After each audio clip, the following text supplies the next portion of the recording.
నమస్తే, welcome to social post TV. నేను మీ దివ్యశ్రీ. ఈరోజు మనతో ఉన్నారు Sun spiritual society founder and pranic healing practitioner Shri Vikramaditya గారు ఈరోజు మనతో ఉన్నారు. So without getting late, let's start our interview. నమస్తే సార్. నమస్తే అమ్మా. How you? సూపర్. మరి ఇప్పుడు ఎంతమంది వరకు రీచ్ అయిందని అంటారు? చాలా రీచ్ అయిందమ్మా. ఓకే, చాలా రీచ్ అయింది.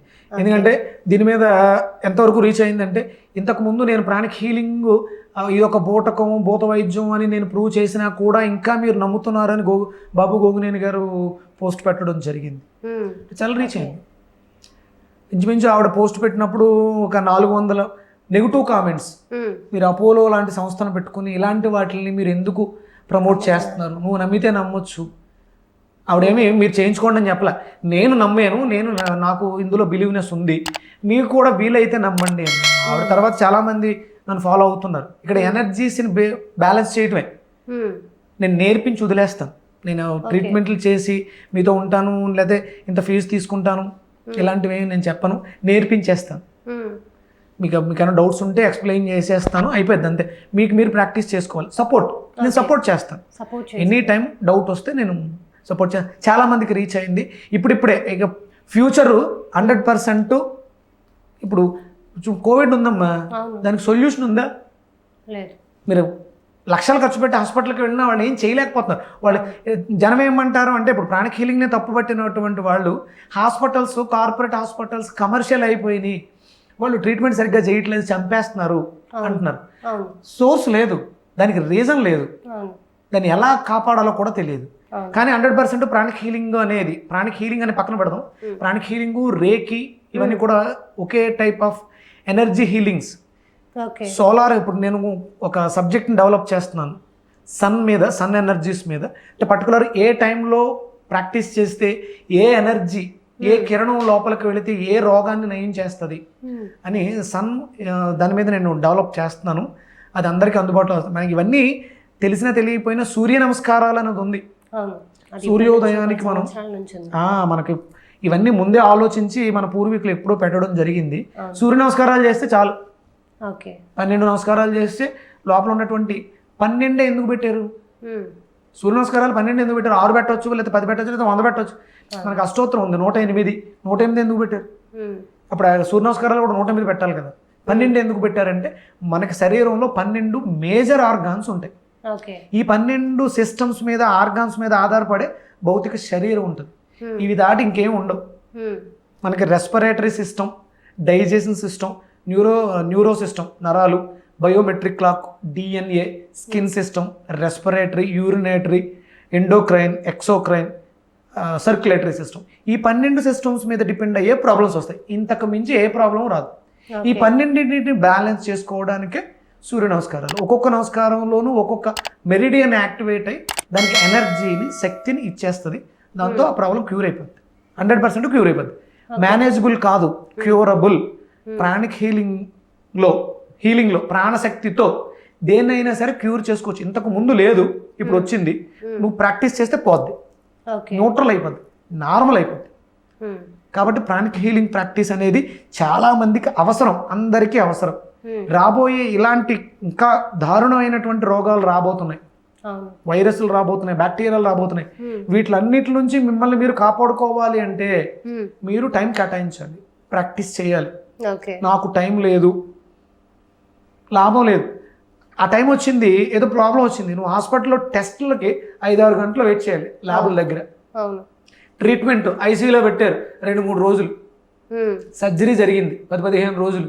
అప్పుడు టైం ఎక్కడి నుంచి వచ్చింది? అప్పుడు అడ్జస్ట్ చేసుకుంటున్నావు కదా. ఇప్పుడే రోజుకు ఒక అరగంట సేపు కేటాయిస్తే ఈ ల్యాబుల దగ్గర వెయిట్ చేసే టైం కానీ, సర్జరీస్కి జరిగే టైం కానీ అవసరం లేదు. ప్రాణిక్ హీలింగ్తో వెయిట్ లాస్ చేయొచ్చు, ప్రాణిక్ హీలింగ్తో బ్యూటీ, ఫేషియల్ బ్యూటీ తెచ్చుకోవచ్చు, ప్రాణిక్ హీలింగ్తో స్కిన్ చార్మింగ్, బ్రైట్నెస్ తెచ్చుకోవచ్చు, ప్రాణిక్ హీలింగ్తో ఏదైనా చేయొచ్చు. స్టడీస్లో టాప్ అవ్వచ్చు ప్రాణిక్ హీలింగ్తో. పొలిటికల్గా, రాజకీయాల్లో డెవలప్ అవ్వాలనుకుంటే ప్రాణిక్ హీలింగ్తో చేసుకోవచ్చు. నేను చేస్తానని చెప్పట్లా, ఎవరికి వాళ్ళు చేసుకోవచ్చు. కాకపోతే టైం పెట్టాలి. నాకు టైం లేదు అనే వర్డ్ అసలు వాడకూడదు. దేనికైనా పనిచేస్తుంది. ఇది ప్రాణిక్ హీలింగ్. తెలుసుకున్న వాళ్ళు టాపర్లుగా సెలబ్రిటీస్గా ఉన్నారు, తెలుసుకోలేని వాళ్ళు ఆ సెలబ్రిటీస్ని పొగుడుతూ చూస్తూ మేము ఎప్పుడు అవుతామా అని ఎదురు చూస్తూ ఉన్నారు. ఇప్పుడు మీరు ఇక్కడ ఒక యాంకర్గా ఉన్నారు, మీతో పాటు చదువుకున్న వాళ్ళు, మీతో పాటు పుట్టిన వాళ్ళు చాలామంది ఉన్నారు, మీరే ఇక్కడ ఎందుకు ఉన్నారు అంటే ఏదో ఒక స్పెషల్ క్వాలిటీ మీలో ఉంది, స్పెషల్ ఎనర్జీ. అందుకని మీరు ఇక్కడ ఈ సీట్లో కూర్చోగలిగారు. నాకులాగే చాలామంది ఇండస్ట్రీలో, ఫిల్మ్ ఇండస్ట్రీలో యాక్టర్స్ చాలామంది ఉన్నారు, కానీ నేను ఇక్కడ ఈరోజు ఈ సబ్జెక్ట్ గురించి మాట్లాడుతూ ఉపాసన రామ్ చరణ్ లాంటి సెలబ్రిటీస్ లైక్ చేసే ఒక పర్సన్గా ఉన్నానంటే నాలో ఏదో స్పెషల్ క్వాలిటీ, స్పెషల్ ఎనర్జీ ఉంది. అందుకని నేను ఇలా ఉన్నాను. ఎనర్జీ 100% ప్రతి మనిషికి కావాల్సింది ఎనర్జీ, పవర్. అది పొలిటికల్, సీఎం పవర్ కావచ్చు, పిఎం పవర్ కావచ్చు, ఏదైనా సరే పవర్ అదే నడిపిస్తుంది. మనకి అష్టాదశ శక్తిపీఠాలు, పవర్ స్టేషన్స్ అవి. అక్కడికి వెళ్ళడం ద్వారా ఆ ప్రాణశక్తిని, అక్కడ ఉన్నటువంటి ప్రాణశక్తిని లోపలికి రిసీవ్ చేసుకుని ఛార్జ్ అయ్యి ఇంటికి వస్తాం. అక్కడ నుంచి జీవితాలు మారుతాయి. ఓకే, ఒకటి సార్, మీరు ఇందాక ఈ ప్రాణిక్ హీలింగ్ నేను మా వైఫ్ కోసం నేర్చుకున్నా అని చెప్పారు. అంటే తెలుసుకోవచ్చా మీరు మీ వైఫ్ కోసం ఎందుకు నేర్చుకున్నారా అనేది? డెఫినెట్గా మనం ఉన్నది industry, film industry, problems, financial problems చాలా వస్తాయి. అది కాకుండా నాకు పెళ్ళయిన తర్వాత ఒక చిన్న మిస్టేక్, ఒక చిన్న సర్జరీ. అప్పుడు నాకు ఇంకా ఈ ప్రాణిక్ హీలింగ్ ఇవన్నీ తెలియదు. ఓకే. తనకు బర్త్డే February 23 బర్త్డే సెలబ్రేషన్స్ అయిపోయినాయి. ఆ రోజు నైట్ సినిమాకి వెళ్ళొచ్చాం. 24th స్టమక్ పెయిన్ వస్తుందని హాస్పిటల్కి తీసుకెళ్తే అపెండిసైటిస్ అన్నారు. విజయవాడలో నక్కలరావు రోడ్లో తల్లి పిల్లల ఆసుపత్రి అని చెప్పేసి ఉంది, అక్కడ తీసుకెళ్ళాం.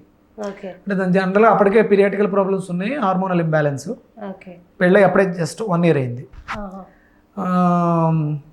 అపెండిసైటిస్, అందుకని పెయిన్ ఎక్కువ వస్తుందని ఏదో ట్రీట్మెంట్ చేశారు. సాయంత్రానికి తగ్గింది. స్కానింగ్ అవి చేశారు, అన్నీ నార్మల్గానే. అపెండిసైటిస్ కాదు, కానీ కడుపు నొప్పి వచ్చింది. అపెండిసైటిస్ అనుకున్నారు, స్కాన్ చేశారు, రిపోర్ట్స్ అన్నీ నార్మల్గా ఉన్నాయి. సాయంత్రం వరకు ఉంచారు, పెయిన్ తగ్గిపోయింది. ఇంకా ఆ రోజు సాటర్డే నైట్, సండే ఆ రోజు డిశ్చార్జ్ చేయాలి, మండే చేయాలి. సండే నైట్ మళ్ళీ పెయిన్ వచ్చింది సడన్గా. అప్పటికప్పుడు ఆపరేషన్ చేయాలి అని చెప్పేసి లోపల తీసుకెళ్లారు. బయటకి ఏదో ఒక చిన్న ఆర్గాన్ పట్టుకొచ్చారు బయట. ఇది రైట్ సైడ్ ఓవరీ స్పాయిల్ అయిపోయింది, కుళ్ళిపోయింది, దానివల్ల పెయిన్ వస్తుంది, తీసేసాం అన్నారు. దాన్ని వేడి నీళ్ళతో కడిగాం, బాగు చేసి మళ్ళీ పెడదామని. కుదరలేదు, యాక్సెప్ట్ చేయలేదు, తీసేసాం అన్నారు. రైట్ సైడ్ ఓవరీ స్పాయిల్ అయింది, తీసేసాం అన్నారు. మనకి చేత్తో రాసి ఇచ్చేసారు. అదేమి ఒక మిస్టేక్ అని ఎందుకు అన్నాను అంటే, ఒక twisted ovary, normal ovary twist అయ్యి కుళ్ళిపోయిందని చెప్పారు వాళ్ళు. వేడి నీళ్ళతో కడిగేమన్నారు. ఒక ఆర్గాన్ కుళ్ళిపోతే వేడి నీళ్ళతో కడగటం ఏంటి? వాళ్ళు చెప్పింది, ఆవిడ లిటరల్గా రాసి ఇచ్చింది. అంతకుముందు స్కాన్ రిపోర్ట్స్లో నార్మల్, వాళ్ళు అపెండిసైటిస్ అని ఓపెన్ చేశారు. అప్పుడు అంతకు ముందు రోజు ఏదో పొలిటికల్ ఎలక్షన్స్ ఏదో జరిగినాయి, ఆపరేషన్ అని ఓపెన్ చేశారు. వాళ్ళు దాని గురించి ఏదో డిస్కస్ చేసుకుంటూ మాట్లాడుకుంటూ పొరపాటున సిజర్ తగిలితే, అది చాలా సెన్సిటివ్ ఆర్గాన్, ఓవరీ అనేది చాలా సెన్సిటివ్, దానికి డ్యామేజ్ అయింది. 2 పక్కనే ఉంటాయి. Right side ovary right side ఉంటుంది, అక్కడే దగ్గరలోనే అపెండిక్ అనే నరం ఉంటుంది. అది స్వెల్ అయ్యి ఉబ్బిపోతే బ్లాస్ట్ అవుతుంది కాబట్టి తీసేస్తారు. పక్కనే 2 పక్కనే ఉండడం, దానికి అది ఓపెన్ చేసిన తర్వాత అది కాదు, ఎలాగో ఓపెన్ చేసాం కదా అని అపెండిక్ తీసేసాం, ఓవరీ కుళ్ళిపోయింది, దాన్ని తీసేసాం అని చెప్పేసి అన్నారు. అప్పుడు నాకు అంత నాలెడ్జ్ లేదు. అయిపోయింది. ఇక అక్కడ నుంచి హార్మోనల్ ఇంబ్యాలెన్స్ రావటం మొదలు. జనరల్గానే దీనికి హార్మోనల్ ఇంబ్యాలెన్స్ ఉంది. ఇక లెఫ్ట్ ఓవరీ ఒకటే ఉంది, దాని మీద ప్రెజర్ ఎక్కువ ఉంటుంది. 2 చేయాల్సిన పని ఒకటే చేయాలి. దానివల్ల ఏమవుతుందంటే సైకిల్స్లో తేడా వస్తుంది. పీరియాటికల్ టైంలో పెయిన్ ఎక్కువ రావటం, బ్లీడింగ్ ఎక్కువ అవటం, ఇలాంటివన్నీ జరుగుతూ ఉంటాయి. ఇక అక్కడ నుంచి తనకి కాంప్లికేషన్స్ మొదలవడం. అప్పుడు నేను ఇండస్ట్రీకి రావడం జరిగింది. 1919లో 1999లో వచ్చాను. అప్పటికి అంటే 97 నా మ్యారేజ్ అయింది, 98లో ప్రాబ్లం అయింది, 99లో నేను ఇండస్ట్రీకి వచ్చాను. ఇక అక్కడ నుంచి నేను ఇండస్ట్రీలో అవుతూ ఉన్నాను, రెగ్యులర్గా వెళ్తున్నాను, బాగానే ఉంది. సడన్గా తిను డౌన్ అవటం మొదలుపెట్టింది 2006 అలా. ఇక అక్కడ నుంచి కాంప్లికేషన్స్ పెరగటం, నాకు ఏం చేయాలి అర్థం అయ్యేది కాదు. ఆయుర్వేదిక్ నేర్చుకున్నాను, ఆయుర్వేద ప్రాక్టీస్ చేసేవాడిని, హోమియోపతి ట్రీట్మెంట్ ఇవన్నీ జరుగుతున్నాయి, కానీ పెద్దగా రిజల్ట్ ఏమి రాలేదు. 2013లో ఓవేరియన్ క్యాన్సర్ అని వచ్చింది. అప్పుడు ఈ ప్రాణిక్ హీలింగ్ని అప్రోచ్ అవటం, ఒక మాస్టర్కి నా మిసెస్ ఫోటో పంపించడం, ఓవేరియన్ క్యాన్సర్ని ఆయన నార్మల్ చేయటం. అప్పుడు ఆయన అన్నారు, మీలో ఏదో ఒక స్పెషల్ ఉంది కదా, మీరు కూడా ప్రాక్టీస్ చేసుకుని మీకు నాలెడ్జ్ ఉంది కదా అంటే, అప్పుడు వెళ్ళి ఎందుకంటే నాలాంటి వాడి మీద డిపెండ్ అవ్వట్లేదు, మీకు మీ వైఫ్కి మీరే చేసుకోవచ్చు కదా అని ఆయన అంటే, కృష్ణ గారు కాకినాడలో ఉంటారు, నేను నేర్చుకున్న మాస్టరు. ఓకే. అక్కడ నేను ఈ ప్రాణిక్ హీలింగ్ని బిలీవ్ చేయడం, అంటే ఇది చెప్పడానికి ముందు చాలా ఉంది. ఈ ప్రాణిక్ హీలింగ్ నా లైఫ్లో తెలియకుండానే ఒక బుక్ ఎంటర్ అయింది. మనం షూటింగ్ చేస్తున్నప్పుడు సెట్ ప్రాపర్టీస్లో పెడుతుంటారు బుక్, రేకి బుక్ వచ్చింది. అది రేకి అని తెలియదు కానీ అంటే చాలా యూట్రస్కి చాలా complications, adenomyosis, endometriosis, PCOD, polycystic ovarian syndrome, tumour, చాలా ప్రాబ్లమ్స్ వచ్చినాయి. వీటిలన్నిటినీ కూడా ఓన్లీ ప్రాణిక్ హీలింగ్తో నార్మల్ చేసుకుని నార్మల్ లైఫ్ లీడ్ చేయగలుగుతాం. ఓకే. నా వైఫ్ గురించి నేర్చుకోవడం అంటే తన కోసం ఇవన్నీ నేర్చుకున్నాను నేను. Acupuncture, acupressure, ayurvedic, homeo, alternate therapies ఎన్ని ఉన్నాయి, మ్యాగ్నెటిక్ థెరపీ, ఆస్ట్రాలజీ, అసలు తనకి ఎందుకు హెల్త్ ప్రాబ్లమ్స్ వస్తున్నాయి, న్యూమరాలజీ, ఇవన్నీ నేర్చుకోవడానికి కారణం నా వైఫ్. అంటే ఎందుకంటే ఇక్కడ నుంచి తనని నార్మల్ చేసుకోగలిగానంటే ఏజ్ ఫ్యాక్ట్, టైం దాటిపోవడం వల్ల పిల్లలు కానీ ఛాన్సెస్ తగ్గిపోయింది. ఇంత నేర్చుకుని ఇప్పుడు ఇలా నాలా ఎవరైనా సఫర్ అవుతూ ఉంటే ముందుగానే గైడెన్స్ ఇస్తూ వాళ్ళకి ఆ ప్రాబ్లమ్స్ సాల్వ్ చేయవచ్చు. ఎవరికై ఏ ప్రాబ్లం వచ్చినా హీల్ చేసుకోవచ్చు. ఇది ఆల్టర్నేటివ్ థెరపీ. నేను ఇంగ్లీష్ వైద్యాన్ని తప్పు అనట్లే, అవసరం ఉంది కొంతవరకే. కొంతమంది మాత్రమే తప్పులు చేస్తారు, అందరూ కాదు. దీని అవసరం ఉంది. ప్రాణిక్ హీలింగ్, ప్రాణశక్తి మీలో ఉంటేనే మీరు వాడే మెడిసిన్ పనిచేస్తుంది, లేకపోతే మెడిసిన్ కూడా పనిచేయదు. వాళ్ళు ఏమంటారు, ప్రాణం పోయింది అంటారు. హాస్పిటల్కి వెళ్తే ప్రాణం పోయింది అంటే ప్రాణశక్తి వెళ్ళిపోయింది. ప్రాణశక్తి ఉంటేనే ఏ డాక్టర్ అయినా ట్రీట్మెంట్ చేయగలుగుతారు. కాబట్టి ఏ హెల్త్ డిసీజ్ అయినా సరే మీలో ప్రాణశక్తి ఉంటేనే మీరు వాడే మెడిసిన్స్ పనిచేస్తాయి, ట్రీట్మెంట్స్ పనిచేస్తాయి, లేకపోతే పనిచేయవు. నా అదృష్టం ఏంటంటే ప్రాణిక్ హీలింగ్ నేర్చుకోవడం వల్ల ఈ మన సోకాల్ ఉపాసన గారు, రామ్ చరణ్ గారు, అల్లు శిరీష్, అల్లు అర్జున్, సమంత, మారుతి గారు, వినాయక్ గారు, వీళ్ళందరూ పక్కన పెడితే మన అపోలో ప్రతాప్ రెడ్డి గారు, నేను ఆయనతో కూడా ఒక 15 days ట్రావెల్ చేశాను. అపోలో ఫౌండర్, అంత పెద్ద వ్యక్తి ఆయన. చాలా అంటే తెలిసిన వాళ్ళు వింటారమ్మా, నాలెడ్జ్ ఉంది, వాళ్ళు వింటారు, ప్రతిదాన్ని బిలీవ్ చేస్తారు. అపోలో అనే పేరు, అపోలో హాస్పిటల్కి మాస్టర్ చోవా కుక్షి గారు కూడా వచ్చారు, ఆయనతో ట్రావెల్ చేశారు. ప్రతాప్ రెడ్డి గారు ఆయనతో ట్రావెల్ చేశారు, మాస్టర్ చోవా కుక్షి గారితో ట్రావెల్ చేశారు.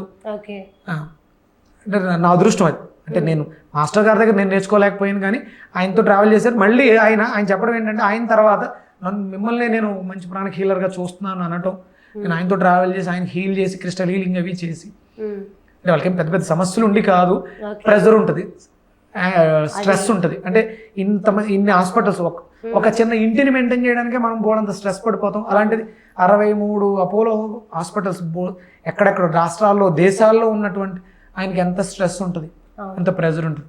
కానీ ఆయన నాకు టైం ఇచ్చేవారు. మార్నింగ్స్ వెళ్ళి 6:30 to 7:30 ఓ 15-20 days నేను ఆయనతో ట్రావెల్ చేశాను. నాకు హ్యాపీ అనిపించింది. అలాంటి పెద్ద వ్యక్తి ఆయన, హ్యూమన్ బీయింగ్, మంచి మానవతావాది, మంచి హ్యూమన్ బీయింగ్. అసలు నిజంగా మీరు ఒక వైఫ్ కోసం ఇంత నేర్చుకున్నారంటే నిజంగా అసలు great thing sir, seriously. So thank you sir, thank you so much. Thank you very much. So చూసారు కదా, నెక్స్ట్ ఎపిసోడ్లో ఈ సండే ఇంపార్టెన్స్ ఏంటి, సండే నాన్ వెజ్ ఎందుకు తినకూడదు, సో ఇలాంటి విషయాలు మరెన్నో నెక్స్ట్ ఎపిసోడ్లో తెలుసుకుందాం. So until then take care, bye.